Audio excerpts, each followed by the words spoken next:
Hello, everyone. We are here to talk about succession planning and why it should be an important implementation in your organization. First, we will start with what is succession planning? Succession planning is a structured and fully functioning process of ensuring that an organization has capable leaders ready to step into essential roles when vacancies appear. As defined by the Office of Personnel Management, succession planning is a focus on long term strategies to identify growth potential, align developing skill sets with mission needs, and provide employees with timely, relevant opportunities to develop managerial skills and gain technical proficiency. This is a process that focuses on aligning employees' strengths, talents, and goals with the goals and future of your organization. When done successfully and thoroughly, it builds talent pools and encourages employee development and internal mobility. It is not just a promotion based on patronage or favoritism, and it involves more than an organizational flowchart. In a few minutes, we will provide an 8-step method to implement a succession plan for your organization. Having a succession plan is not optional anymore. Without it, specifically for public and nonprofit organizations, we risk losing critical institutional knowledge, will experience the slowing of essential services, and existing employees have the possibility of experiencing burnout and decrease in morale. Then what isn't it? It is imperative that we separate succession planning from replacement hiring. Replacement hiring is a reaction to an employee leaving a position or organization.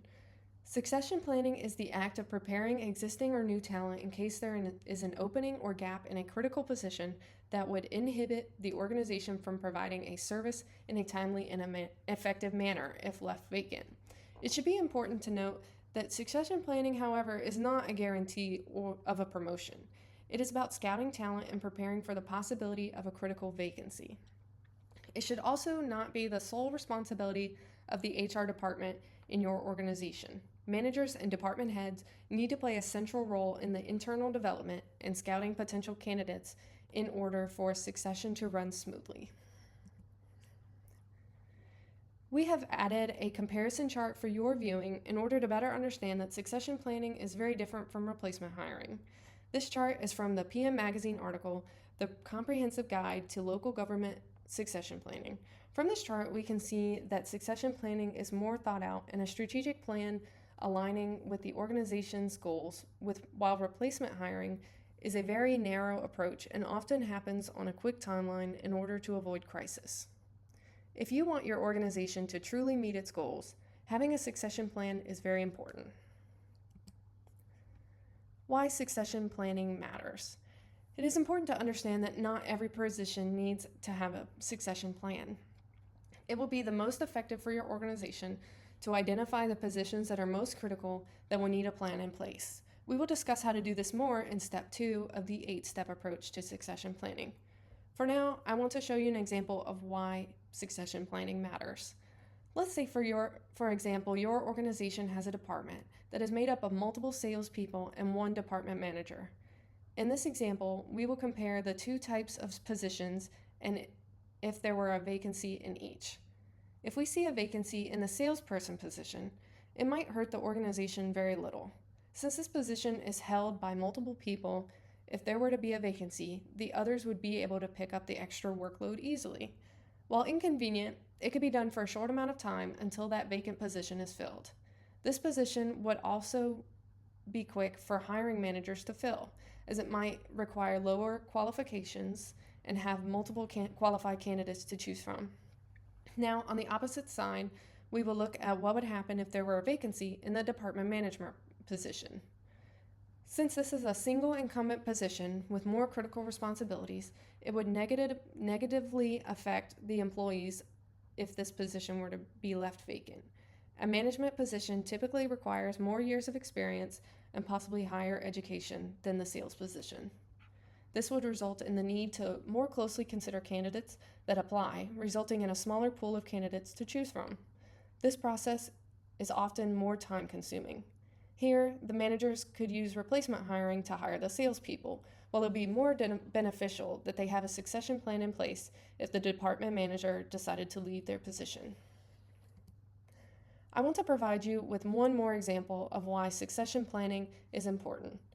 Think about a football team ahead of playing the biggest game of the year. The quarterback is essential to the football team's offense. If the first string gets hurt, then what happens? The team must have a backup in order to keep playing. The backup needs to be trained and ready to jump in case of emergency where the first string quarterback is unable to perform.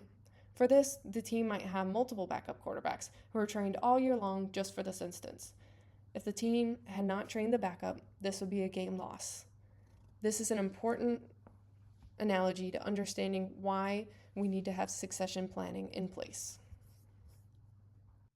Several trends are changing the modern workforce, creating an even greater need for succession planning. Technological change, such as artificial intelligence and other advancements, have led to an increased threat that many jobs will be taken over by machines. This has in turn led potential workers to change the education that they seek or cause hesitation for those workers to select certain types of careers. Additionally, growing skills demand, an increase in skills, education, and technical knowledge to qualify for not only higher level jobs, but also even entry level jobs, has created a shortage of workers with the necessary skills in this changing workforce. There's a shift in employee expectations as well. This is particularly around certain generations, most affected Generation Z. The increased popularity of remote work, work from home, and flexible work hours, as well as work life balance, has led to changes in what people view and value in their employment. Shift in labor demographics. Currently, Gen Z is the largest growing segment of the workforce. They do occupy about 18%, but that number is increasing. Meanwhile, the largest representatives of the workforce are the millennial generation and Gen X, both 35% and 30% respectively, as well as baby boomers, which still remain at approximately 15%. These numbers, however, are in decline as those three generations begin to reach retirement age. In addition to all these elements changing the modern workforce, we are in a changing business environment. Fluctuations and volatility in both economics and the political environment has changed the way that public sector and government agencies and organizations are able to operate, causing many fluctuations in change and leading to a feeling of insecurity potentially in public sector jobs. In addition to changing trends in the workforce, some other common challenges in the public sector are occurring when it comes to hiring. General labor shortages and low labor participation and an increase in competition for talent between the public and private sector are creating gaps in employment. Shifting employee expectations from generational differences. As we already stated, Gen Z employees, which is a large growing group, currently comprises about 18% of the workforce. However, they aren't equally represented in government.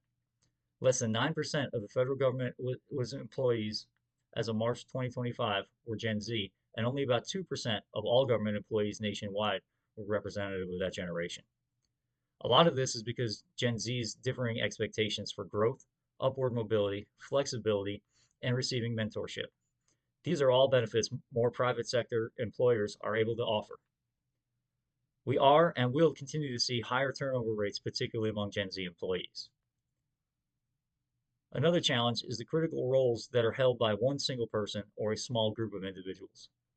The loss of a person or members of this small group can halt services and operations within a department. The lack of mentorship and sharing of education creates an institutional knowledge that is likely only held by this one person or group of individuals. It's not being passed down to younger generations or employees who would be positioned to advance. There's an over-focusing on technical skills. Well-performing employees with technical skills might not be prepared for supervisory roles as they aren't being taught how to be leaders. A failed promotion can cause problems with morale in the departments and can cause turnover. Another challenge is outdated HR strategies and a lack of strong development systems. Strict classification systems in the public sector, slower hiring processes, and outdated training policies all affect the desires that many employees are seeking. It makes it difficult to recruit young talent or to grow a talent pool, particularly with those representative of Generation Z. Succession planning is not something you complete once and forget about it. It's a continuous process that will evolve as the organization and staff change over time.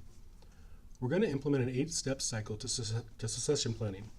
I'll go into a little more detail on these steps in the following slides, but in summary, it starts at the top of the cycle with identifying future needs, going around clockwise. The next step is identifying critical positions, evaluating our current positions, and performing a gap analysis. Then, using the information gained through the first 4 steps, we will look at strengthening our HR policies and talent development. Look at how we select internal candidates for promotion, evaluate our training and development programs, and finally, engage managers and bargaining units as we implement the succession plan. Succession planning and engagement and strategic planning is a core HR function. As such, you'll be assigned a couple operational groups to be lead on the initial development of their succession plan. Meeting with the branch management, you'll review the strategic plan with them, documenting current needs as well as future needs. As we know, the closer to the front line you get, the more complete the picture of our needs is. So you'll also lead small focus groups with key senior staff who have intimate knowledge of day-to-day work. We'll be engaging the bargaining units at this step to get their input and feedback. Next, you'll work with your assigned operational groups to identify critical positions. These could be positions that have been identified as having subject matter experts with concentrated institutional knowledge, or positions that are so crucial that having them vacant or filled with someone who is still learning would be detrimental to the organization. This is part art and part science. We have access to data to help identify people who may leave soon or positions that are challenging to fill. But some of this will also be based on the feel of managers who know the individuals on their teams, their skill set, and team dynamics. This may be a little challenging at first, but as you work through it, you'll gain experience and be better able to identify these positions. You'll then participate in a core team, including human resources and operations managers, to evaluate our recruitment process. Looking at both internal and external recruitment processes, evaluate the common recruitment methods we use and the filters we use. Emphasis will be paid to looking at the reliability and validity of the recruitment process. You'll then work with your respective operational groups to complete a gap analysis to identify which teams have a gap of positions that do not have people who are ready to fill those positions. We'll complete this at multiple levels of the organization, with each level being evaluated by the level above them. Special care should be paid to document gaps that overlap with critical positions, as these will be our highest priority to be addressed. We're incorporating our existing HR policies into the succession plan cycle. First up, we'll be updating the job analysis, job descriptions, and job classifications. We already do this on a 10-year cycle, but now this will be done more frequently as we complete our succession planning on a minimum 5-year cycle. You'll also contribute to the team evaluating the internal job progression process to ensure that we're properly preparing staff for promotion. You'll also participate in the development of programs to transfer knowledge where critical positions exist, incorporating practical tools such as job rotations and stretch assignments. Prior to implementation, it's important to consider how internal candidates are selected for training and development. We want manager input, but need to remain objective and fair. We'll take a competitive approach similar to recruitment to ensure fair and equitable access to career development training. Working closely with legal and the bargaining units, you'll provide input as we develop a process for selection. Taking care to be aware of the potential conscious and unconscious bias that may result in disparate treatment, disparate impact, or retaliation, which all need to be avoided. Digging a little deeper into our training and development programs will also be a focus on cross-training, stretch assignments, mentorships, and leadership training. We're going to take a train the trainers approach. In a similar vein to Leaders Are Made and Not Born, we'll be developing trainers and mentors so they're better able to help develop those additional leaders for our succession planning. And the final step in our cycle is to engage executive management to remove barriers to implementing the succession plan, be that financial or making staff time available and prioritizing this development. Getting support from the bargaining units throughout this process will also help us at this point to get staff buy-in to encourage participation and ensure a successful program. As we conclude today's training on succession planning, here are some practical takeaways. Number 1, and perhaps most important, start now. There's no reason to hesitate, and you need to start building your bench today. Identify the top vulnerable positions in your agency or department. Identify potential candidates for each position at risk. Our second takeaway, your development program should be intentional. Some actions that you can take: delegate assignments, Implement coaching frequently and allow mentors to provide feedback. Create opportunities for selected candidates to lead projects or meetings, and document important processes and unwritten institutional knowledge from an upper level position at risk. These steps can help prepare future employees and leave current gaps or potential gaps from ever occurring. So in developing this project, we had the concept of training for a human resource group or human resource providers in planning for succession, planning within an organization. We want to invoke thought and open up the concept and really emphasize the need. We did learn that not only is succession planning necessary, but training in succession planning um, key elements to progressive human resource management. While it was rather bulky for us to present this the way that we did in a remote group setting with all of us trying to record, the training is really designed to be delivered either live or via Zoom Live. That allows us to invoke small group discussion and actually begin some of the thought processes that we were trying to obtain with this training. It also allows us to give additional handouts to the attendants so that they could further brainstorm, and a question and answer portion, which would allow not only the participants to learn from each other, but also us as presenters to learn from them. Again, that falls in line with our goals, which is to promote the discussion and prepare for succession planning in public organizations. Even by invoking that discussion, we begin the goal of improving team morale in those organizations and the thought process of how we could further do that within individual organizations and how we can streamline advancements and really develop and promote from within, as well as the hiring process and how we can maybe look for employees of certain values as opposed to specific skill sets and build them from within to fit the organization's values and needs. Our training design was structured. We did provide a rudimentary step-by-step method that allowed the listeners to be not only engaged but also start invoking their own thoughts on how they could adapt that 8-step process. We did provide some real-world examples through analogies to assist in the discussion of the topic.